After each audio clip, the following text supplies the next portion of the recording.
Alright, we'll deal with these technical difficulties as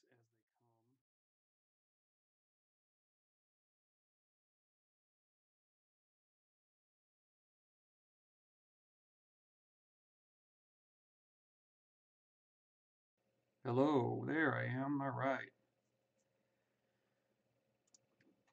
So everything has decided to crash and not work on me. Alright.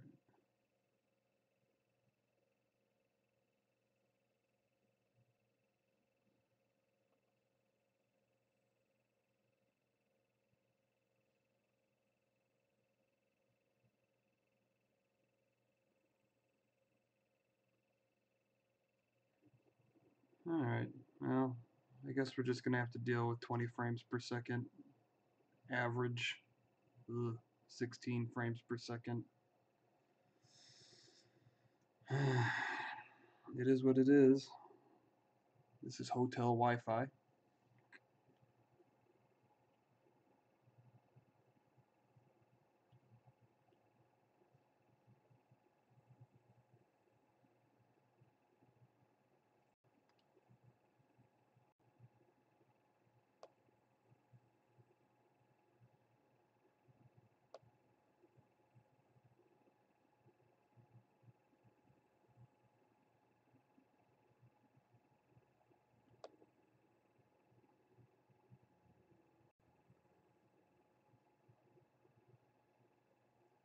I'm gonna try switching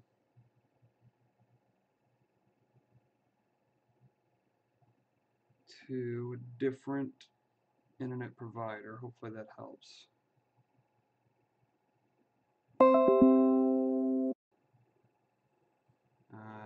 My screen is telling me that there's nobody watching.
Alright, I think I got everything back up and running the way it's supposed to be.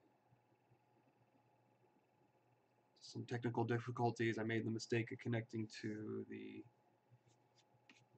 hotel Wi-Fi, which doesn't seem to work. I checked it. I checked it on the speedtest.net and it seemed to be fine, but it seems to not handle high sustained loads. And I checked it a while ago, everybody's probably back in their room streaming their Netflix and everything now, and so I'm just running off of my hotspot on my phone at the moment, and we'll see how far that gets us.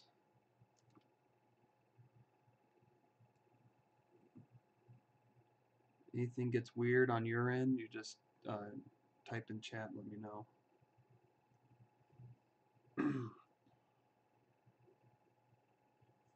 We do have chat up and running here.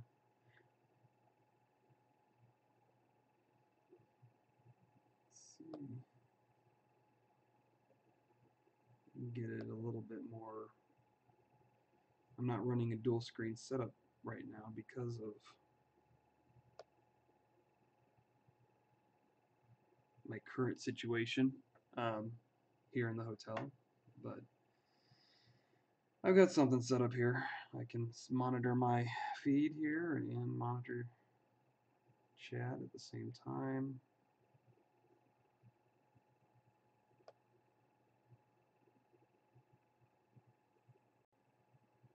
All right. Thanks, Ed, for letting me know that it seems to be working. I'm glad. It may be it may end up being a little choppy at times, but hopefully the audio will be fine. I just spent 8 hours driving from St. Louis to West Virginia, and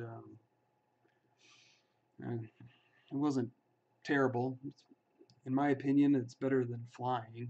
Um, where I'm located, I'm still 2 hours away from the nearest airport. So even if I flew, I would still have to drive for 2 hours. So this is all business related. This is all related to my day job, and but I didn't want the live stream to suffer.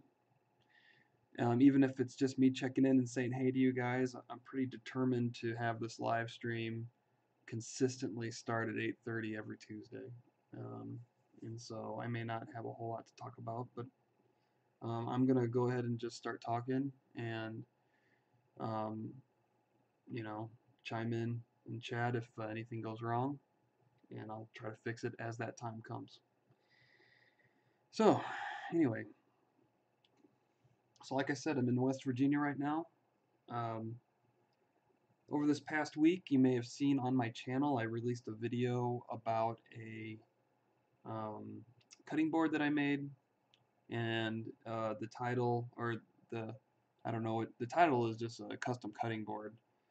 But that specific cutting board I call Home is Where the Heart Is. And I don't know if you remember back, um, I don't know, a couple weeks ago, several weeks ago, I released a video about making a heat stamp out of the end of a lag bolt. Well, that was the purpose of that heat stamp, was to burn the heart into the location on the map of the state of Illinois where I live. I don't know, I just thought it would be cool.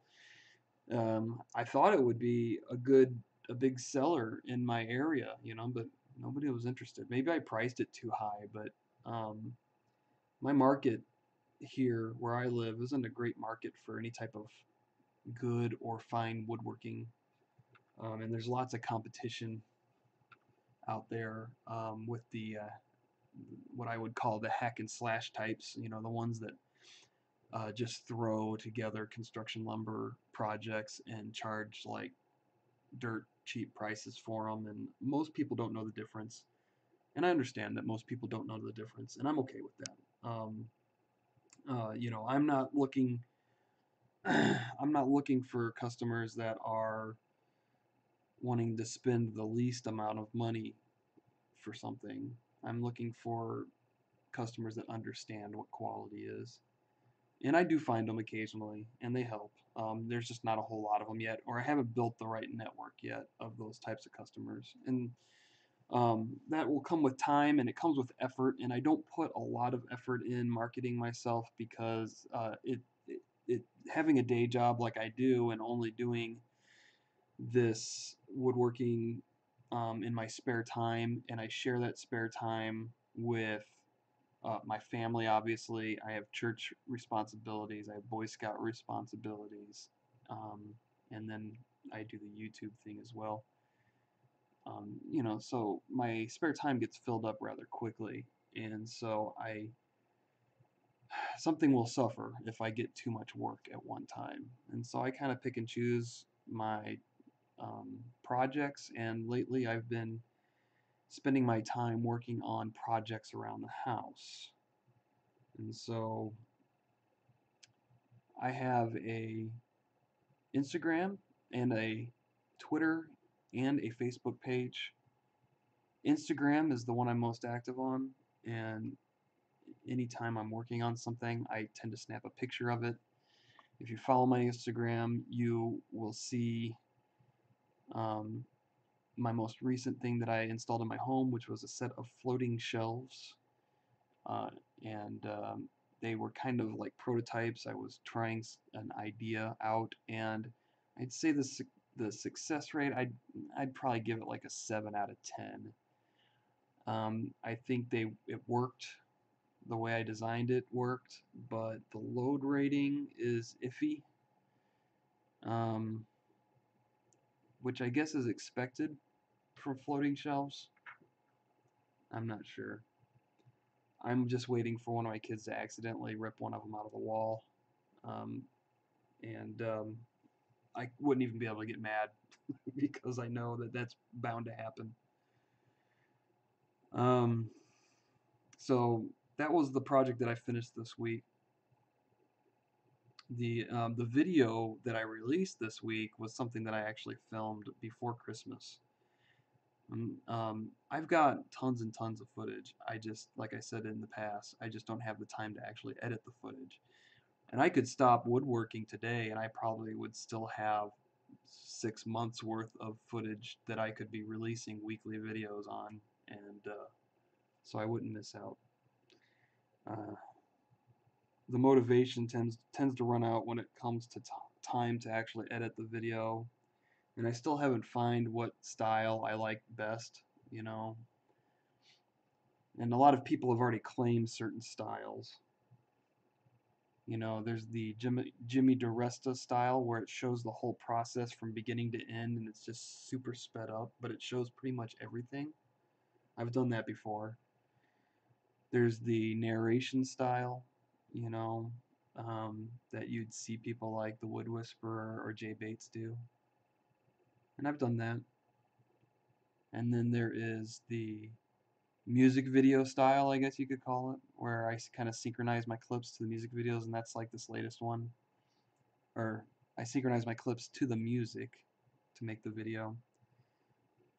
And those are the most fun ones to make for me, but I don't know how, I don't know how well they're received. I try to analyze the data that I get from YouTube, and I'm not sure. Um, I mean, I don't see a pattern yet based on all these different styles. There's a new style I've been playing around with where I talk about what I'm going to do and the reasoning behind what I'm doing, but I actually do it off camera, and then I bring the camera back after it's done and talk about it, the next step, and so on and so forth. And that's kind of the approach I've been taking with my DIY Cyclone dust separator project, and I'll see how how that's received as well. I don't get a lot of feedback about the videos, the actual production of the videos. I get a lot of feedback about the content, which is good. I mean, that's where I want the feedback. You know, the most feedback I get about my editing style is a lot of times people would disagree with the type of music I choose, and they'll complain about that, but that just can't be helped. You know, or it can be helped. I just wouldn't include any music at all, which I'm fine with doing as well. It's less hassle actually dealing with music and having to worry about copyright and all that fun stuff. Um, I've had several videos in the past where I've uploaded the video and then maybe sometime 2 years down the road I'll get a copyright strike because the sample that I used was free at the time when I used it, and then some other artist, musician, or whatever you want to call them, use that sample in their song, and then they copyright the song, and then all of a sudden the sample that I was free to use becomes copyrighted property, and I get a copyright notice, and then I have to figure out a way to, well, I either have to give all the money from that video to this new guy who just kind of co-opted the song, or what I usually end up doing is I end up mutilating the videos because YouTube has a thing that they can run the video through and just pull out the offending music, but then you just have like bits of music going on and off, and I don't know, it's stupid.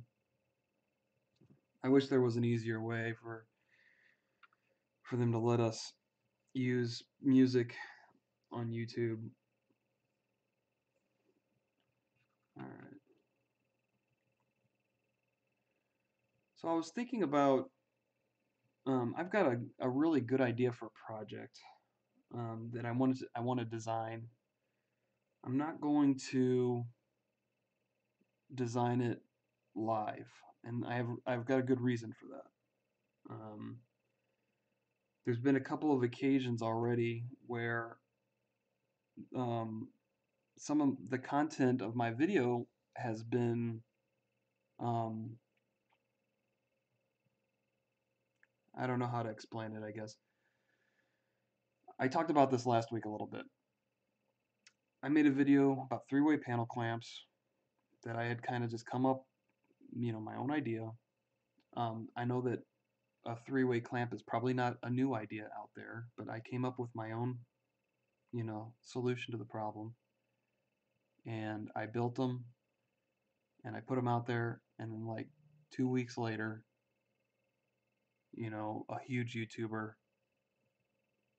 created my exact idea. I mean, almost used the exact narrative that I used to explain why I built what I did. He did his out of wood, but it's the exact same concept. And acted like it was his original idea, and he's been doing it for years, and yada yada yada yada. And so, did he steal my idea? I don't know. Maybe, maybe not. You can never know. You can really never know. Um, I called him out on it on in the comments, but he's got so many subscribers, comments. He probably doesn't even read the comments because there's so many of them. So my most popular video, I surpassed 3 million channel views, video views, sometime in the past couple days, and so that's a pretty big accomplishment. Over a third of all those views came from one single video on my channel. And it's a video about a palette nail remover tool idea that I had just thrown together one day, and it's one of my earliest videos, but it's definitely the most controversial video on my channel. And so anyway, lo and behold, somebody has invented a commercial version of this thing that I designed, and they're selling it right now on eBay. And I only found out about it because some friend of this guy decides to hop on my channel on my video and, try to direct people to this guy's video um, that he has where he's marketing this product that he made. And, the guy's like, this is a much better idea, yada, yada, yada. And he links the YouTube video of this guy introducing this brand new invention that nobody's ever thought of before. Again, I can never know if he's actually looked at my videos or got his idea from what I did, but it's suspiciously similar to what I have already presented 3 or 4 years ago.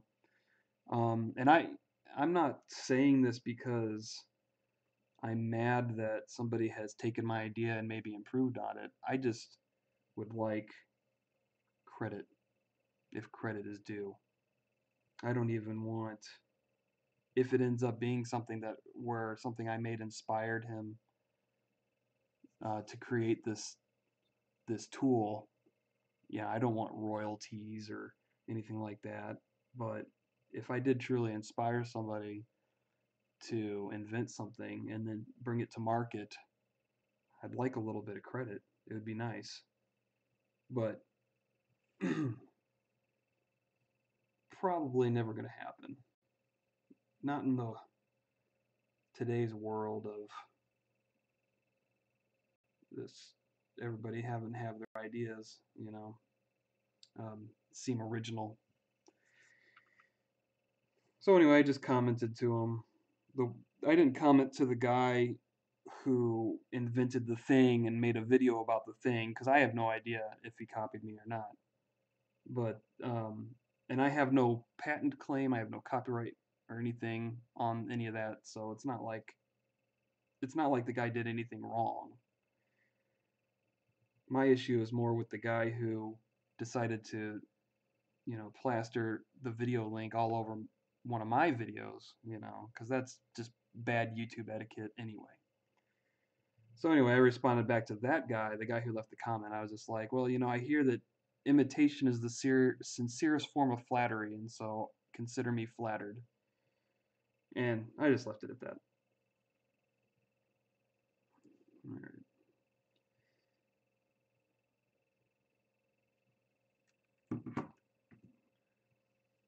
So I'm still deciding what I'm going to do with this live stream.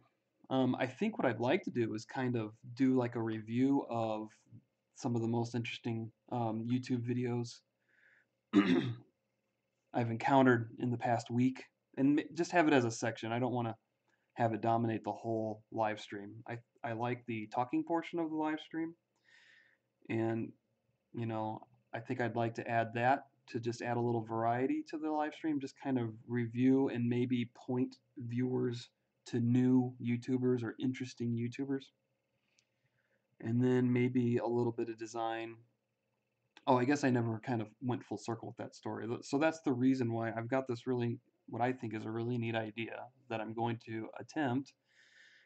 But before I just lay it out there on SketchUp on screen on camera, I'm going to actually design it off camera and maybe build it before I let the cat out of the bag. Because you guys that tune in live, I'm not too worried about. But these videos become part of the public record. They're out there once I stream them, and anybody can take the idea and run with it. And the way my workflow's been going, how slow I've been getting going from the recording stage to the editing stage, somebody could easily snipe the idea from me and put out their own video and make me look like the copycat. So I'm just going to keep it under my hat for a little while, but I will definitely share with you guys everything once I get it built, especially if it works. And if it doesn't work, I'll share with you anyway. Um, but because anybody can take it and improve upon the idea. But I'm pretty sure what I've got in mind will work, and I'm pretty excited to get working on it. It's kind of it's going to be good for me with my motivation and everything, to get me motivated to go out in the shop and get working on something. I think it'll be cool. So that's the plan.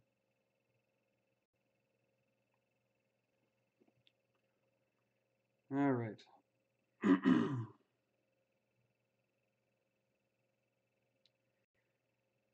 So, considering